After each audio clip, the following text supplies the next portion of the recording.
vamos a ir a México porque queremos hablarle de este tema. Mire, los influencers, esos jóvenes que saltan a la fama en redes sociales, se han convertido en el blanco de asesinatos en algunas zonas de México. Algunos de los homicidios han quedado en video, conmocionando a sus cientos de seguidores. Pero, ¿qué es lo que realmente está detrás de este mundo de lujo y belleza que todos quieren imitar? ¿Acaso son la presa fácil del crimen organizado para seguir cometiendo delitos? Rosy Orbach nos informa.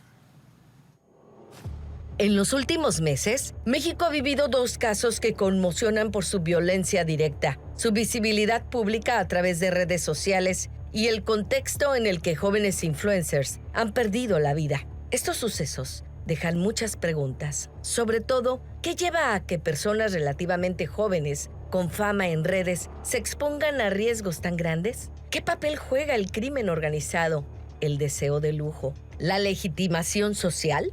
Veamos los casos más recientes.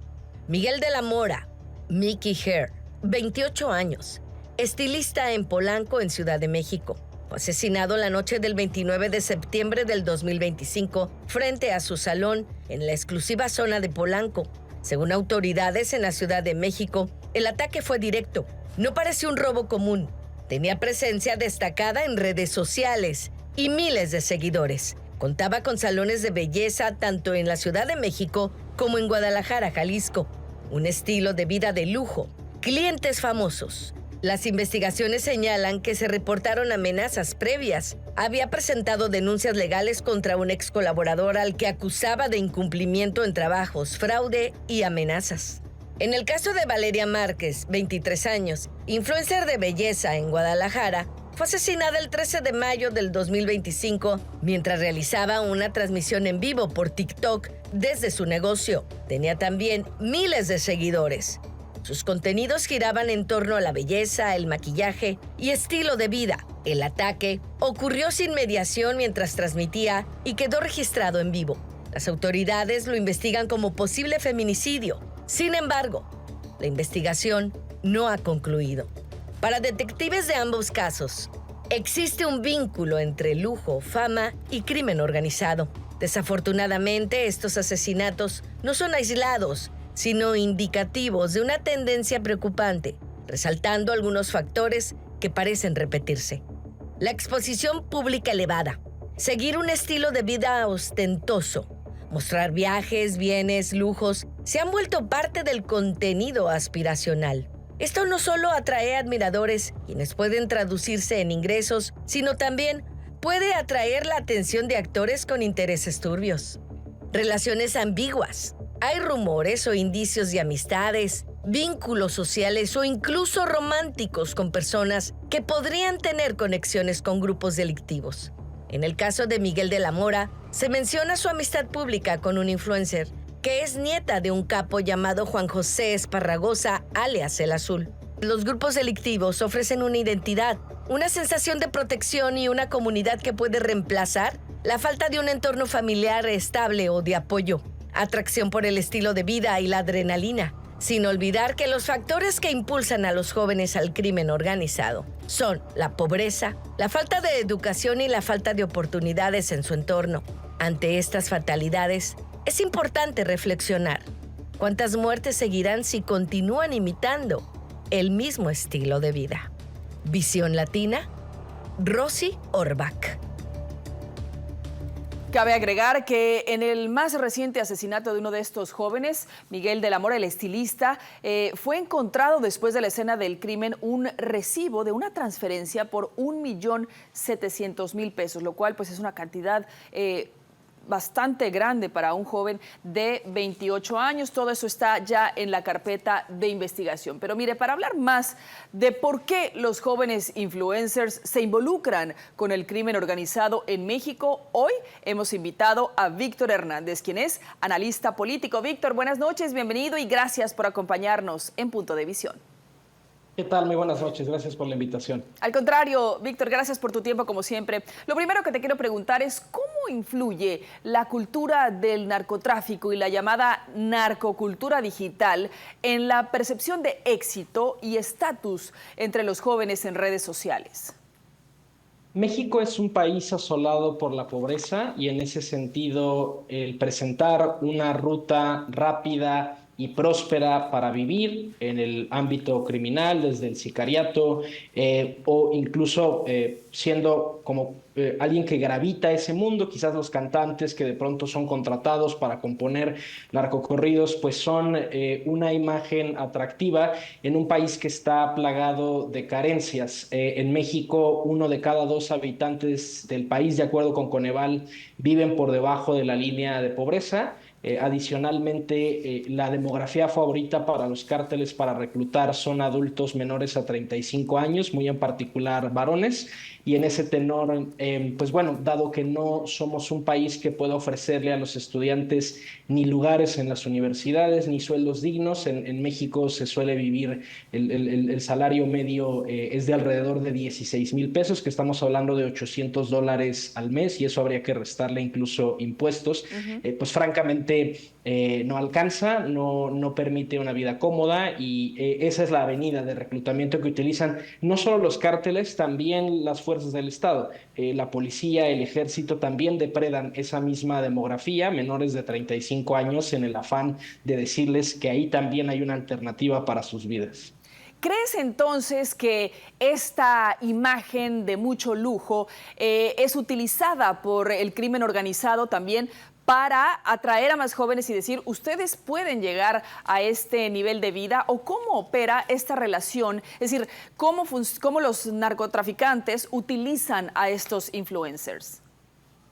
Sí, a ver, en cualquier estrategia de éxito, de reclutamiento, de lo que sea, incluso de una empresa legítima, lo que tiene que lograr increpar es a la llamada pirámide de Maslow, que es la jerarquización de las necesidades humanas, donde está pues las necesidades biológicas, el comer, el dormir, necesidades de seguridad, pero también las necesidades de reconocimiento y de estatus. Cualquier empresa, cualquier universidad, cualquier actividad humana exitosa, y la mejor prueba de qué es lo que ofrece esta narcocultura lo podemos ver precisamente en los videos musicales, ¿no? Armas, dinero, reconocimiento, goce desenfrenado de la sexualidad, que en el fondo, reitero, hay un montón de campañas que así se venden, el tabaco y el alcohol también así se venden, y en el fondo es una imagen falsa, porque no existe tal cosa como una posibilidad para que todos los sicarios, todos los halcones, todos los empleados de los cárteles sean millonarios. En realidad son pocos los personajes que van a llegar a vivir para disfrutar de esa fortuna, pero es útil esa ficción para que los jóvenes piensen que eso es verdad y que eso es alcanzable. Exactamente, y que se pueden deslumbrar pues muy fácil, ¿no?, de este estilo de vida. Ahora, Víctor, ¿qué riesgos políticos y sociales implica la normalización del narcotráfico a través de influencers en plataformas, pues ya lo hemos visto, como TikTok, Instagram o YouTube? ¿Y qué responsabilidad tienen también estas plataformas digitales frente a este tipo de contenidos? Híjole, es que difícilmente el narco se anuncia directamente como narco, sino que más bien hay otros camuflajes, otras etiquetas, ¿no? Uno puede camuflar una cuenta de TikTok haciéndola que a lo mejor es de coches o es de música, y de forma muy sutil aparecen estos mensajes, porque digamos sí hay una prohibición expresa en algunas plataformas a que, por ejemplo, salgan armas de fuego o que haya temáticas explícitamente violentas. Y quizás ya no hay que hablar de riesgo, sino de realidad. Hoy la realidad que ya nos alcanzó desde hace 30 años es que muchos jóvenes quieren esa ruta, que pues la vida dentro de las normas de convivencia del Estado no alcanza.